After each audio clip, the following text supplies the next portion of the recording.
Good day, Chester, and welcome to another Chester Historical Society moment by Jackie Brown. I'm standing in front of what is today Bittersweet Blessings. And as you can see from the turrets, it looks like a Victorian-style home. But what was it in the 1700s? What was it in the 1800s? Let's take a look. The original house, which is circled in red, was bought by Chester's second minister, Reverend Ebenezer Flagg, in 1736. He purchased it from the first minister, Moses Hale. Reverend Flagg made Chester known as the Greta Green of its day. I did not understand this terminology until I traveled to Greta Green in Scotland 3 years ago and found this is where people traveled from England over the line into Scotland to be married quickly. Reverend Flagg was known for doing the same quick marriages. Reverend Flagg served the Congregational Church for 60 years and lived in this simple house facing Chester Street for the rest of his life. Reverend Flagg died in 1796 at the age of 92. The church bell was broken while tolling for Reverend Flagg's funeral. Reverend Flagg is buried in the Chester Village Cemetery. Next, Governor John Bell bought this property in 1802. He turned Reverend Flagg's house at a 90-degree angle and moved it back from the road on the piece of property. In front of the house, he built a Georgian-style home. John Bell was born in 1765 in Londonderry. His parents came to Londonderry from Ireland. As a young man, he became a merchant, trading and selling New Hampshire products in Canada and Canadian products in New Hampshire. He entered state politics when he became a member of the New Hampshire House of Representatives in Londonderry.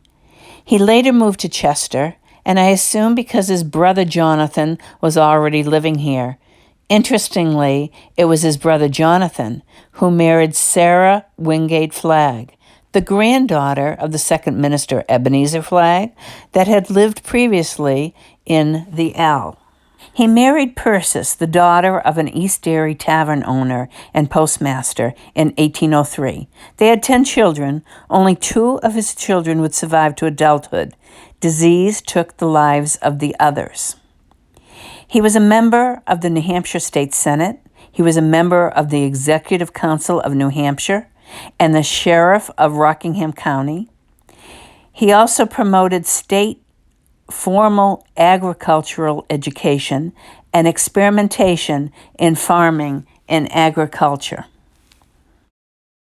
In 1828, Bell was a Republican and a supporter of President John Quincy Adams.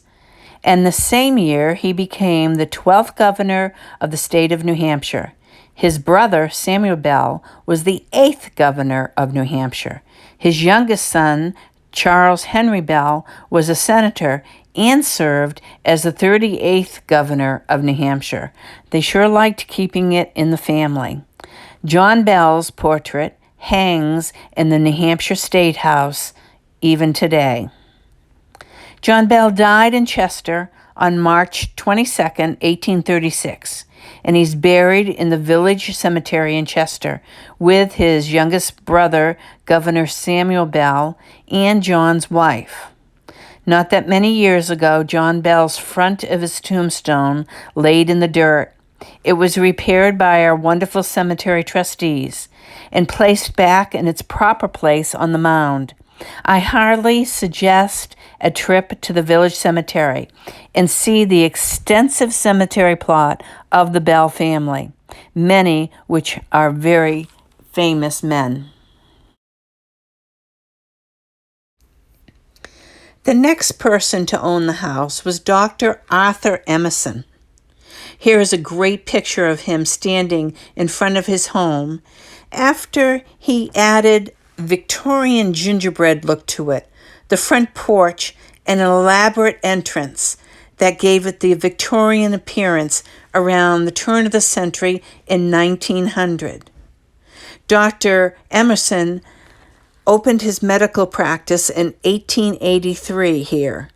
He also served as the Surgeon General for the state of New Hampshire. Today, you can still see the Victorian architectural pediments. Look at the unusual triangular window, architectural shakes, and the dental work around the top molding. There are unique lightning rods, and look at the construction of the fabulous design work on the chimney of the house. There are several glass-stained windows and doors. After Dr. Emerson's passing, the town purchased the property in 1929 from Mrs. Emerson. A trust fund had been growing over several years to establish a home for an old ladies' home. It was called the Wilcom Townsend Trust Fund. In 1930, the members of the trust fund started the home here. The home never met the town's expectations, and in 1946, it was sold to Mr. and Mrs. Albert Warren. This is a postcard of the Warrens' home. Bert Warren collected milk from local farmers in large tank trucks, and the spacious barn was perfect for this need. Daughter Lucy Reed lived in the house next. Mr. Reed was chief of police in Chester in 1948, 49, and 50 until he was called back into active duty with the U.S. Navy. Mrs. Reed opened a gift shop. She named the shop the Ebenezer Flagg House. Her shop was in the very room where many of the Flagg marriages took place. The Chester Historical Society owns the original sign for her shop.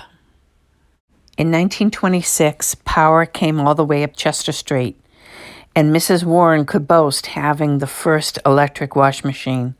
In the barn, her husband had electric milking machines that could do in a single hour what used to take 2 men to do in 2 hours. Faith Preston summered in Chester with her family. It was her dream to open a college, and White Pines College opened in 1976. It was later used by Chester College of New England. At its height, it had an enrollment of 200 students. This grand old home was purchased in 1976 to be used as a dormitory. The home was called Douglas Hall after Mrs. Samuel Douglas, who was the first chairman of the board and a close friend of Faith Preston, the founder of the college. A $10,000 photography facility opened in the barn with a new degree program in professional photography, and the tennis courts out back were completed in 1977. Douglas Hall was converted into an art building in the summer of 2000. Enrollment decreased and the school closed in 2012. When the building went up for sale, it was Bittersweet Blessing Shop that purchased this property and now is located there. Bittersweet Blessings is a fabulous gift shop. It's open 7 days a week from 10 o'clock till 5 o'clock. While inside Bittersweet Blessings, take a look at the original features inside, like the Italian tile around 2 of the fireplaces, or the old safe, the fabulous front door with stained glass and the many stained glass windows, or the grand staircases going to the second floor. There's one in the front and there is one in the back.